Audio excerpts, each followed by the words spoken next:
एक ब्राह्मण था, अत्यंत विद्वान, ज्ञानी और शास्त्रों का गहरा जानकार। लोग दूर दूर से उसके पास ज्ञान लेने आते थे, लेकिन उसके भीतर एक बड़ी कमी थी, अहंकार। वो हमेशा कहता, मेरे जैसा ज्ञानी इस संसार में कोई नहीं, मैं ही श्रेष्ठ हूँ। उसके शब्दों में ज्ञान था, लेकिन हृदय में विनम्रता नहीं। एक दिन उसने सोचा कि वो भगवान कृष्ण के दर्शन करने द्वारिका जाएगा। वो बड़े गर्व और तेज चाल से निकल पड़ा। उसके चेहरे पर आत्मविश्वास था, लेकिन भीतर अहंकार साफ झलक रहा था।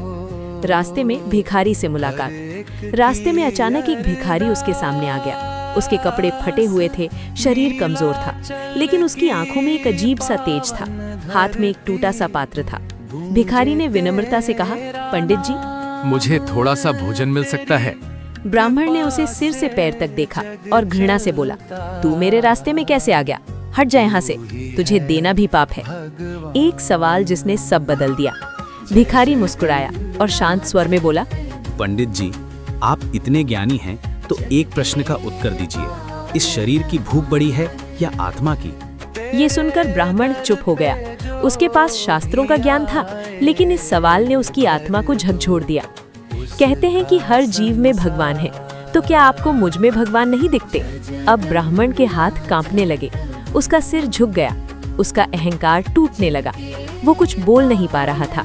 भगवान का प्रकट होना। तभी अचानक वो दृश्य बदलने लगा। भिखारी का रूप चमकने लगा और देखते ही देखते उसके सामने प्रकट हुए स्वयं भगवान द्वारिकाधीश। नीले वर्ण, पीतांबर धारण किए, हाथ में मुरली और चेहरे पर मधुर मुस्कान। ब्राह्मण स्तब्ध रह गया। उसकी आंखों से आंसू बहने लगे।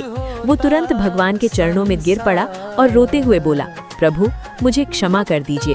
मैंने अपने ज्ञान का अहंकार कर लिया। मैंने आपको पहचान नहीं पाया। भगवान मुस्कुराए और बोले, सच्चा ज्ञान वही है जिसमें अहंकार नहीं, विनम्रता हो।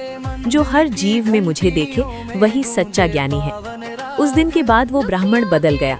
अब वो केवल ज्ञानी नहीं, बल्कि विनम्र और सच्चा भक्त